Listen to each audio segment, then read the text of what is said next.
Meus irmãos e minhas irmãs, nós estamos adiantados no nosso relógio que nos leva à celebração da Páscoa. E todos os dias da semana, principalmente agora que nós estamos vivendo esse momento da pandemia, nós temos a possibilidade de meditar a palavra de Deus todos os dias. E é interessante acompanhar esta modificação que Jesus vai fazendo no coração de todas as pessoas. As pessoas, como diz hoje no finalzinho do Evangelho, vão abraçando a fé. O que significa abraçar a fé? Significa colocar toda a sua confiança naquilo que não pode ser visto, naquilo que não pode ser sentido, naquilo que nós não podemos ter certeza. Significa dar um passo num quarto escuro, procurando um gato e sabendo que o gato está lá, mas os nossos olhos não enxergam. E talvez a gente passe a vida inteira procurando esse gato e não vamos encontrar esse danado, mas nós temos a certeza que ele está lá dentro do quarto todo escuro. É interessante para nós isso, porque a fé, ela precisa criar nos nossos corações uma disposição para que a gente possa acreditar, mas acreditar com alegria. O Papa Francisco nos diz, evidentemente, que um cristão que fica de cara emburrada, ele não é verdadeiramente cristão. Também não significa que a gente tem que arreganhar dente para os outros, igual o cavalo. Não, não é isso. Mas significa que a nossa fé, baseada e fundamentada em Jesus Cristo, ela deve nos ajudar a não ficar presos nos sinais apenas, mas darmos os passos necessários para irmos adiante. Escutem hoje o que Jesus nos fala. Esse evangelho, ele é bem interessante. Esse funcionário do rei chega perto de Jesus e diz assim: Senhor, meu filho está doente, eu preciso que o Senhor o cure. Aí Jesus, olhando para ele, diz o seguinte coisa: olha, se você não ver sinais e prodígios, você não vai acreditar. Olha que coisa interessante. Jesus, diante de alguém que pede ajuda, pede um milagre para que seu filho seja curado de uma doença, diz essa palavra: se você não vê sinais e não perceber as coisas que estão acontecendo de maneira prodigiosa, você não vai acreditar. E é verdade. Quantas vezes nós buscamos Deus nas coisas que são extraordinárias, ou seja, aquilo que não acontece no nosso dia a dia, mas Jesus com isso, Ele abre os nossos olhos para reconhecer Deus que está ao nosso lado. Nós não precisamos ver todos os dias, todas as horas, milagres extraordinários. Nós precisamos observar que Deus, Ele age efusivamente em tudo aquilo que nós vivemos e em tudo aquilo que nós fazemos. E é interessante que, ao ouvir esta palavra, o funcionário que está com o filho doente responde a Jesus a seguinte coisa: Senhor, desce antes que meu filho morra.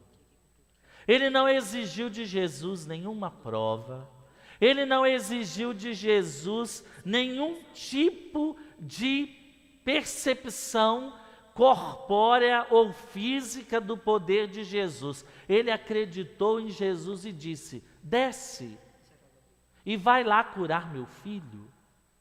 Eu não estou interessado nos prodígios, nos milagres, eu estou interessado na vida de meu filho que está doente.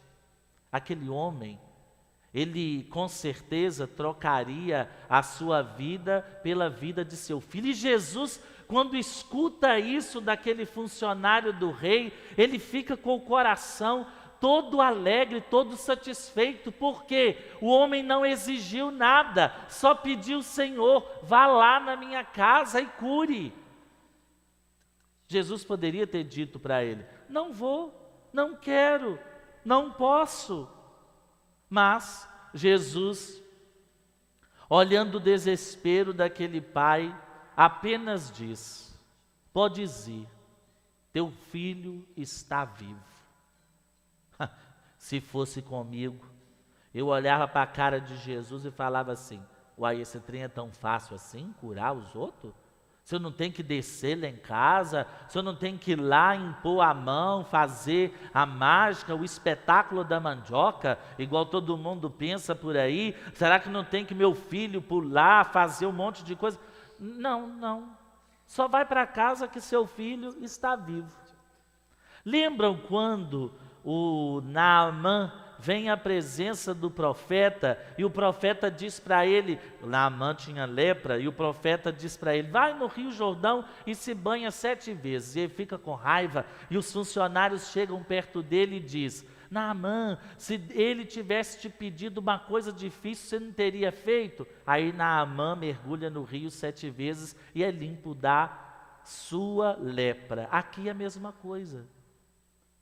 Esse homem confiou tanto na palavra de Jesus que ele vai embora, e o próprio Evangelho diz: o homem acreditou na palavra de Jesus e foi embora. Voltou para casa, alegre e satisfeito. Os seus funcionários vêm ao seu encontro e dizem: seu filho está vivo. Ele perguntou: que horas que aconteceu isso? E eles disseram: 1h da tarde. E ele percebeu que foi o momento em que Jesus havia dito para ele que poderia voltar para casa, que o filho está vivo. Mas a grande alegria desse evangelho não é a cura do menino. A grande alegria do evangelho não é saber que Jesus cura. A alegria desse evangelho é saber que esse homem, a partir disso, ele e toda a sua família se convertem e abraçam a fé.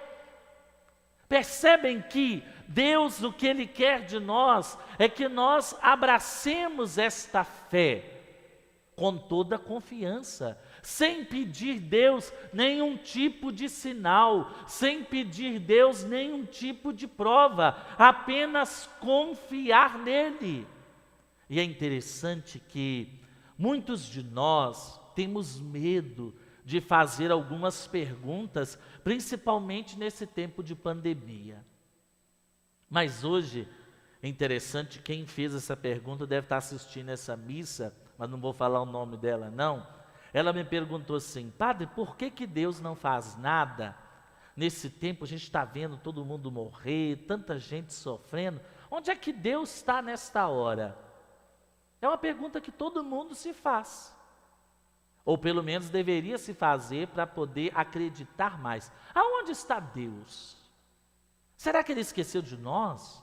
Aonde está o poder de Nossa Senhora da Saúde, de interceder por nós? Aonde estão os santos todos que nós acreditamos? Tanta gente morrendo, tanta gente sofrendo. Mas o interessante, você já reparou que a gente só olha para quem morre, mas a gente não olha para quem vive? Olha que interessante.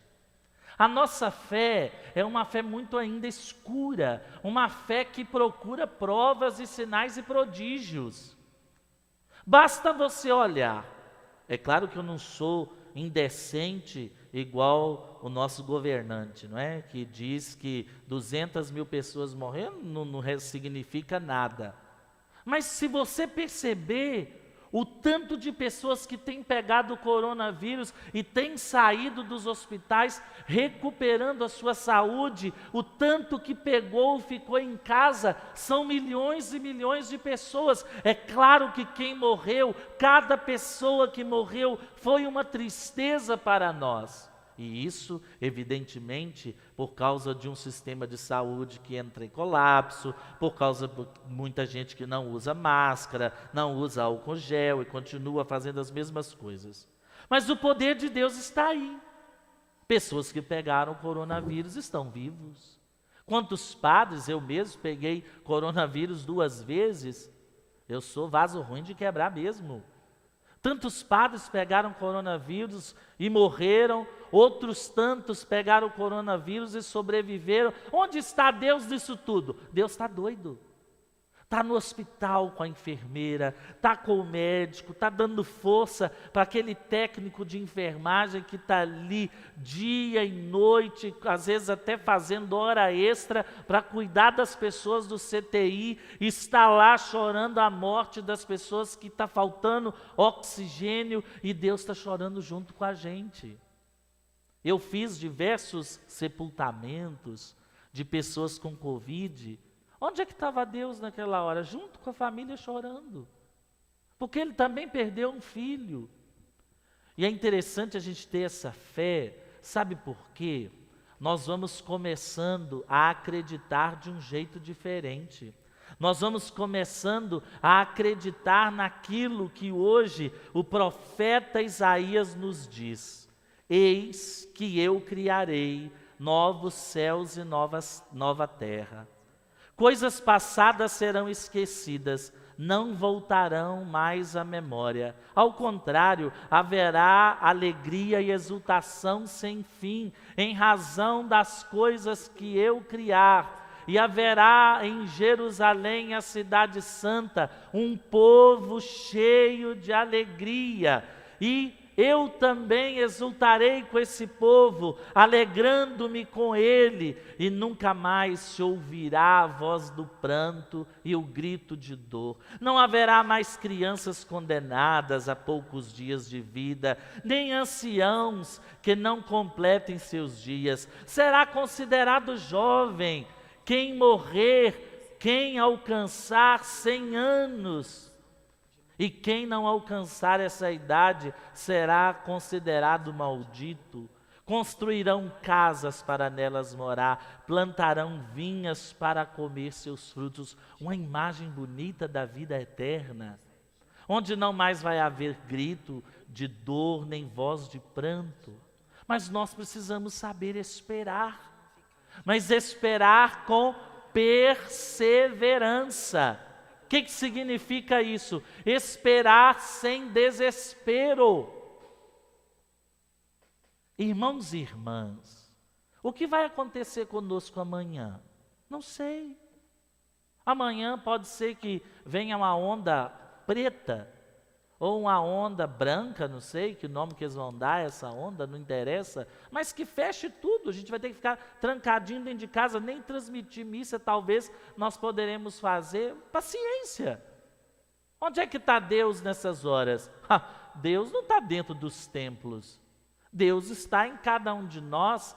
A igreja, olha a oportunidade que Deus tem nos dado nesse tempo de pandemia. A igreja não é esse prédio. Isso aqui é só uma construção bela. Tantas igrejas que a gente conhece, as igrejas de Sem Peixe, as nossas comunidades, de onde você tem nos acompanhado, igrejas lindas e maravilhosas, mas são apenas construções. Se vier uma enchente, leva tudo. Mas a igreja sou eu, a igreja é você. Vocês conseguem compreender que num tempo de pandemia, a gente consegue enxergar coisas que a gente não vê? Quantas pessoas agora estão começando a se perguntar aonde está Deus? Às vezes nem pensavam em Deus, mas agora começam a se perguntar, porque quando vem a dificuldade, nós corremos até o nosso Papai do céu. Não é verdade? Percebamos nesse tempo, claro, cheio de sofrimento, cheio de tristeza, mas um tempo em que a gente vai aprendendo também a ter fé. A gente vai aprendendo também a ver esse Jesus que não está disposto apenas a fazer coisas extraordinárias, mas esse Jesus que está aí conosco, caminha conosco de mãos unidas, que chora conosco, que está presente. Você crê nesse Jesus? Ou crê apenas no Jesus dos milagres, no Jesus dos extraordinários, dos sinais no céu? E o povo começa a ver sinal para todo lado. Já tivemos tempos piores que o povo via Nossa Senhora ni pano, via Nossa Senhora ni vida, ainda bem que passou. Nossa Senhora tem muito o que fazer no céu, ela não tem tempo de ficar aparecendo em tanto lugar, senão ela está doida lá na casa dessa pandemia, consolando seus filhos. Nós precisamos pensar nisso, irmãos. A igreja sou eu, a igreja é você, a igreja são aqueles que já morreram, estão junto de Deus, a igreja são aqueles que padecem ainda no purgatório. Queremos Deus, queremos encontrar a Deus, mas queremos fazer como esse funcionário hoje do rei. Na hora que Jesus dirigia a palavra para nós, que a gente possa acreditar na palavra de Jesus e ir embora. Vem na capela, Senhor, eu quero a cura de fulano de tal. Se você não ouviu nada, vá para casa e espere. Morreu, ótimo, graças a Deus, encontrou a glória. Não morreu, voltou para casa, glória a Deus, e temos mais um tempo de estar juntos. Paciência. A morte faz parte da nossa vida. Se a gente nega isso, nós negamos a própria fé. Que nós dizemos que Jesus morreu sobre Pôncio Pilatos, depois ressuscitou. Amém?